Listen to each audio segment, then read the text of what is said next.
संगोष्ठी जो आपके अनुरोध से बुलाई गई।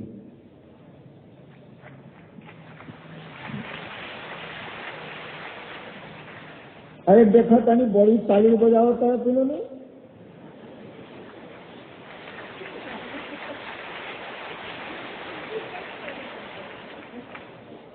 ये खुशी व्यक्त कर दो बार तालियां बजती, एक वक्ता को भगाने के लिए, एक वक्ता के कहने पर कुछ आपको अच्छा लगा तो आप भगाना चाहते हैं। आज अभी तो मैं कुछ बोला ही नहीं हूं। ऐसे ही मेरा पांव जला हुआ है, ताली कहला बजाते हैं, कहिए कि भाई साहब जाइए, मैं चला जाऊंगा।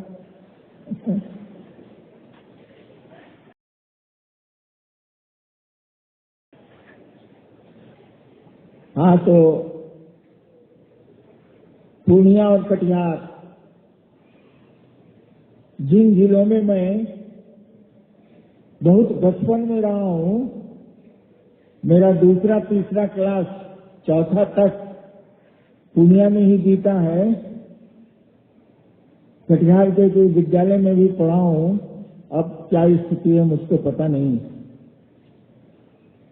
पहले कटिहार पूर्णिया का ही अनुमंडल था, सब डिवीजन था।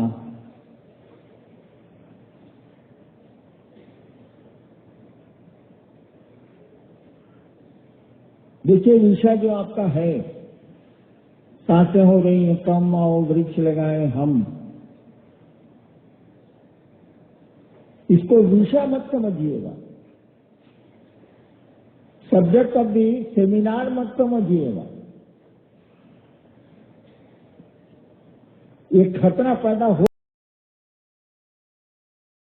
सकता है। आपको याद होगा, बूढ़े बुजुर्गों को याद होगा अभी भी, कि जब भारत में पानी दिखने लगा था,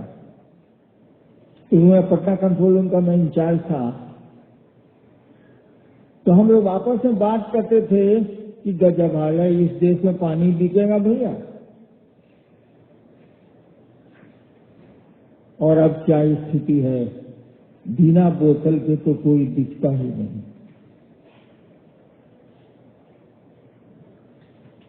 ठीक यही स्थिति हवा की भी होने जा रही है। अभी तो हम लोग हंस ले रहे हैं, क्या सांस पर हवा पर बोल रहे हैं लोग। महादेव की बात करनी चाहिए थी। एक दिन ऐसा आएगा, आए नहीं तो अच्छा है, क्योंकि उसके साथ मौत भी आती है, कि सांस हम लोग लेंगे ऑक्सीजन के सिलेंडर से। दिल्ली में तो अब ऑक्सीजन पार्लर खुल गए, जाइए पैसे दीजिए और 20 मिनट 25 मिनट ऑक्सीजन लीजिए।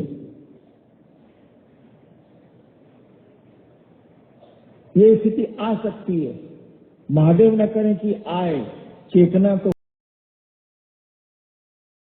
हमको आपको होगा, सजग तो हमको आपको होना होगा। और ऑक्सीजन सबसे ज्यादा आपको मिलता है, मिलता ही मिलता वहां से है, वो है वृक्षों से, पेड़ों से। जरूरत है, पेड़ कटेंगे ही कटेंगे, आवश्यक है, लेकिन पेड़ लगाए भी जाने चाहिए, उनको बचाया भी जाना चाहिए, नहीं तो बड़ी असुविधा होगी। इसीलिए शिवसेना से भी इस पर ध्यान दे रहे हैं। पिछले साल में बहुत पेड़ लगे थे, इस साल भी आप लोग जुलाई में लगाएंगे ही लगाएंगे। पेड़ लगाएं और उसको बचाएं। हमारी आने वाली संतति, हमारे आने वाले बच्चों को सिलेंडर लेके पीठ पर चलना नहीं पड़े, अपने जीवन की यात्रा को कपाटे नहीं बना देंगे, उसके बिना काम ही नहीं चलेगा। इसको सजग होने की जरूरत है।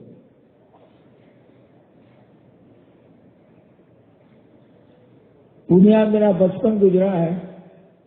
मेरे फादर उस जिले के शिक्षा विभाग के सबसे बड़े अफसर थे।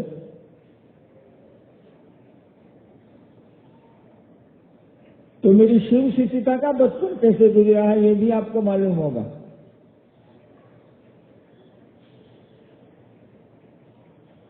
मैंने शिव को गुरु बनाया था 1974 में, 1974 में।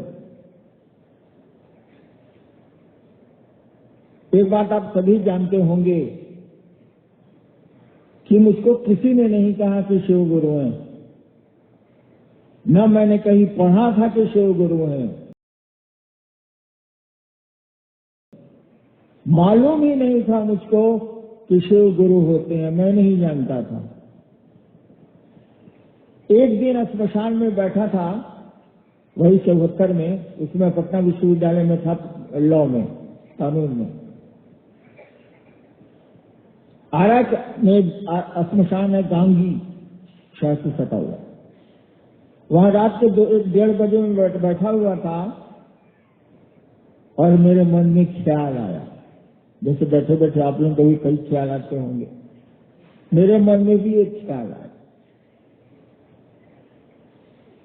उस ख्याल का कारण था कि 15 साल मैंने तरह तरह की पूजा में बर्बाद किए थे। मुझको ऐसा लग रहा था कि मैंने बर्बाद कर दिया, अपने को भी मैंने बर्बाद कर दिया। कुछ हासिल नहीं हुआ, कुछ मिला नहीं। क्या मिलना था ये भी मुझको मालूम नहीं था। कुछ होता है ना, कोई चीज खो गई है, आप ढूंढ रहे हैं, जो चीज मिली उसको आप नहीं ढूंढ रहे थे, खोया खोया लगता है। तो मैं क्या खोज रहा था मुझको भी नहीं पता था, कहीं खोज रहा था। और जब चीज मिल रही थी, मेरे खोखले खालीपन को भर नहीं रही थी, वो चीज मेरे मन लायक थी नहीं। तो मैं बहुत दुखी मन से स्मशान में बैठा था। एक आदत थी कि शाम को स्मशान चला जाना है 10-11 बजे रात में और 2-2:30 बजे लौटना है, बचपन से ही थी। मेरे मन में ख्याल आया, जैसे आपके मन में भी तरह तरह के ख्याल आते हैं कि गुरु भगवान है। लोग कहते हैं गुरु भगवान होता है, गुरु साक्षात परब्रह्म। लोग कहते हैं गुरु भगवान होता है। तो भैया गुरु जब भगवान होता है तो भगवान गुरु कहे नहीं है? ख्याल आ रहा है मेरे मन में, सोच आ रही है, एक थॉट आ रहा, एक विचार आ रहा। गुरु भगवान होता है कि भगवान गुरु कहेंगे। और इन चीजों से भड़का हुआ था।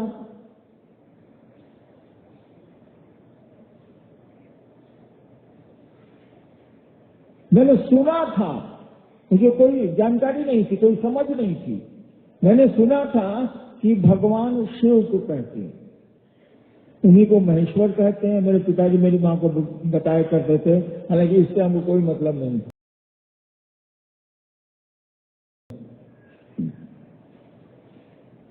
वो सुनी हुई बात कि भगवान शिव को कहते हैं, ईश्वर शिव को कहते हैं, ईश्वर को शिव कहा जाता है, शिव को ईश्वर कहा जाता है। तो मैंने सोचा कि शिव भगवान है, गुरु भगवान होता है, और शिव भगवान है इसीलिए गुरु है। भगवान गुरु का नहीं होगा, जब गुरु भगवान है तो भगवान भी गुरु है। और मैंने शिव को भगवान समझ के गुरु माना। हमको तो पता ही नहीं था कि ये गुरु है, मैं नहीं जानता था। और आपको बताऊं, 8 साल तक मैंने किसी को नहीं कहा कि मैंने शिव को गुरु माना, बोले ही नहीं कुछ। इसीलिए नहीं बोले कि आदमी गुरु होगा तो झगड़ा कर सकते हैं, इससे दूरी बना सकते हैं। ये महादेव जब गुरु है, ये कुछ करके नहीं करेगा तो इसे दूरी बनाएंगे तो पब्लिक मारेगी हमको। गांव गांव में शिव मंदिर है, भारतवर्ष में कहा ही जाता है चंदा मामा सबके मामा और शिव घर घर के बाबा। इसलिए मैं किसी कहता नहीं। 8 साल में चुप रहा।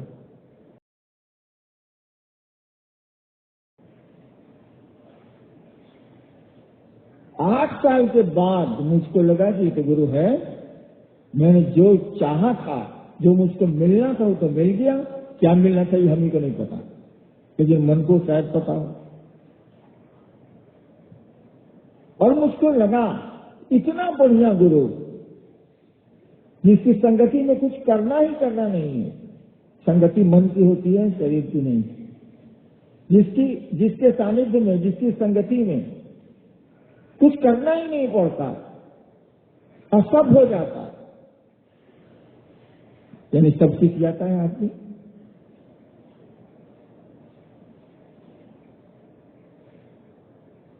तो 8 साल के बाद जब मेरी बदली सरकार ने की मधेपुरा, आप लोगों के बगल का जिला है,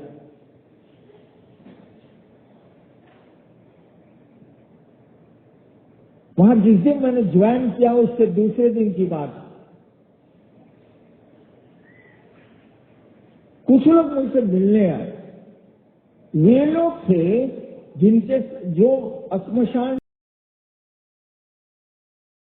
में मुझको मिला करते थे जब मैं 9वां 10वां स्कूल में सहरसा जिला स्कूल में पढ़ता था। उस वक्त भी श्मशान जाता था। तो लोकल कुछ लोग थे मधेपुरा के, सहरसा के भी थे, वो लोग 2-3 आदमी श्मशान में जाते थे, वहां हमसे उनकी दोस्ती हो गई। हालांकि मैं बहुत छोटा था। उनको मैंने कहा कि अभी तक आप श्मशान जा रहे हैं? तो बोले हाँ। बोले जा रहे हैं, हम तो इतने साल से जा रहे हैं। कहाँ जा रहे हैं? हमने कहा शिव को गुरु क्यों नहीं बनाते हैं? तो लोग रुका, कहा कि तो किताब में लिखा हुआ है। हमको लगे कि किताब में लिखा हुआ है, हम ही को नहीं मालूम है, हम तो किसी को बोले ही नहीं है। तब उन लोगों ने कहा कि किताबों में है, हमने जिला लाइब्रेरी से किताबें मंगवाई और पढ़ी, मुझको अब तो मालूम है कहाँ क्या लिखा है शिव के बारे में।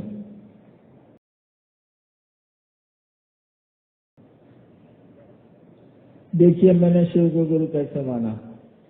न ड्रामा किया, न चर्चा की, न दया मांगी, न मंच लगाए, न गीत गुनगुनाए, न भजन के लिए मार किया। भजन के लिए मार होता है, आप लोग जानते नहीं है, नहीं मत जानिए। भजन नहीं देने से गोली चली और आदमी मर गया।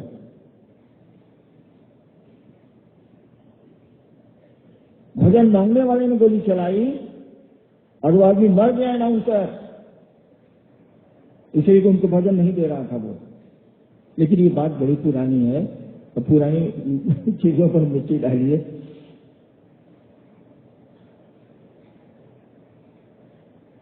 मैंने तो कुछ नहीं किया। गला भी मुझको गधे वाला मिला हुआ है, गा नहीं सकता मैं, कुछ नहीं किया। कहा तो न गीत गुनगुनाए, न भजन गाए, न चर्चा के लिए मुंह फुल्ली किया। चर्चा नहीं दीजिए किसी को आप, संबंध आपको खराब हो जाएंगे, मेरे हो चुके हैं। तो फिर मेरे गुरु शिव हुए कैसे, ये सोचने की बात है। मैंने तो केवल सोचा था कि शिव मेरे गुरु हैं, कुछ नहीं किया था। लेकिन सोचा था, वो अभी भी मेरी आदत है। मैं आपका साथ दूंगा तो दूंगा, दुनिया एक और हो जाए मैं पीछे नहीं हटूंगा। फिर ताली रख मत दें।